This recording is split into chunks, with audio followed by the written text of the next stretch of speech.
Hey everyone, and welcome back to another video of Yellow Giraffes. In my last video we did a first part to this continuation, which was drawing Meghan Thee Stallion using our right brain. So if you are unsure of what that means, the Google definition is that the theory is that people are either left-brained or right-brained, meaning that one side of the brain is dominant.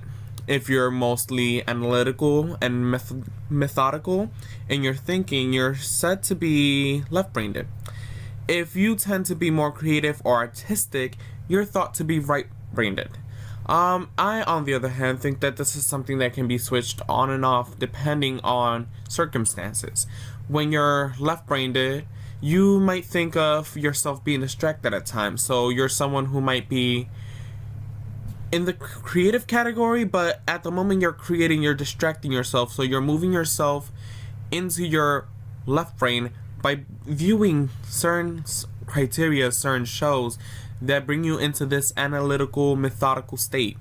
As for creativity tends to be more of an empowered subject when you're paying close attention to what you are doing, when you're focusing on the next steps, the steps that take you to this status or state of creativity. So I decided to create two videos. One where my first being I draw Meghan Thee Stallion while being distracted by Drag Race, my one of my very favorite shows. And if you haven't checked that out, I suggest you should. You'll see what I mean by there are differences.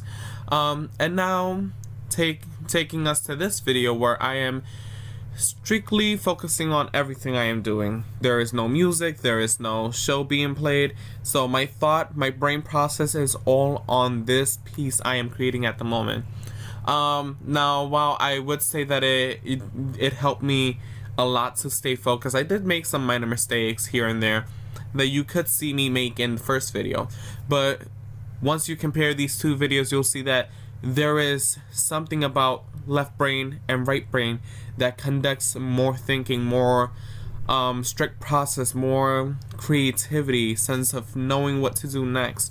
While creating this piece, I made sure to really think of everything that went next to each other, every color that complemented the next, the shapes I was creating, the textures I was feeling and implementing. Now, while I did use different materials, I wouldn't say so much that the materials technically impacted the work. Sorry about that. Other than the fact that it made drawing the eyes a lot much easier. I'm using Sennelier Pastels for this drawing, which they are 3 times more expensive than the regular Sennelier Oil Pastels, which are quite a bargain as well. Although there are price differences, I think they work very similar, except that the Sennelier I am using for this drawing, they're very highly pigmented, so you can see that blending is a lot easier, pigmentation is there, it's strong, and you can see that I'm just layering color over color without really having much of an issue. As for the Sennelier, while they are my favorite, I think that they have a harder time being blended and bringing out vibrancies.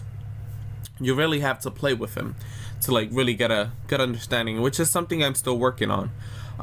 As for these, when I drew these eyes, it felt like I knew what I was doing right away. It felt like almost as if I was using oil paint itself. And actually, if you really look at it, it feels almost as if it's an oil painting. Oil painting, for those who may not know, is just slow drying paint that brings more vibrancy than the regular acrylic. Here's one of the mistakes right now. If you look at the lips, when I first began, you could see that they were closer to the outer edge of the face, and that's because they were somewhat bigger, but as I kept playing with the oil pastels, they actually started to shrink because I was covering drawing edges that I didn't really notice until the end. I think I do have a tendency to overshadow certain things, so looking at the cheek area, you could see that it makes it look as if the face is a little fatter than it should be, and that's because I play with strong shadows. I'm highly inspired by Caravaggio, so I would have to blame him for that, but it's something I'm still developing and working with. Something I found amusing during this piece is that the pigment and the pastel itself just layered so fluidly. I think it's something that really helped me focus and stay in that right brain side. I thought about how the pigment and the color layered, and I thought about what color would go best with what addition right away. So it felt like it was a quick 1, 2, 3. Everything went together. As for left brain, if I was in my left brain, I think I would have a much harder time really getting to know what I wanted to do during this piece. You know, I think creating leather is quite a hard idea to grasp, you know. For some people, some artists, it's a very difficult topic because leather isn't a texture that's really easily manipulated. It's something that you have to think about how to create that shine, how to create that texture, and it's something that if you don't do it very well, you can end up in a really awkward position. I think I did struggle at first because at one point I think this jacket was looking more like raw meat than it was a jacket. But being able to stay in that right brain made it so that I could actually focus on what it was that the jacket appeared to be in the reference photo than it did in my mind, you know? And from there I just made sure to layer color where I thought color should be layered. Another thing that really helped during this situation was that right brain provides this idea of being able to work strictly off what you think is happening next. And I made sure to like really think of what it is that I was seeing and what it is that I wanted to see. So those are just some of the things that I think helped me improve from the last Meghan Thee Stallion drawing. And these drawings were done days apart. So one was done one day before and the other the day after. So I did the left brain drawing first and then this one. I hope you guys enjoyed.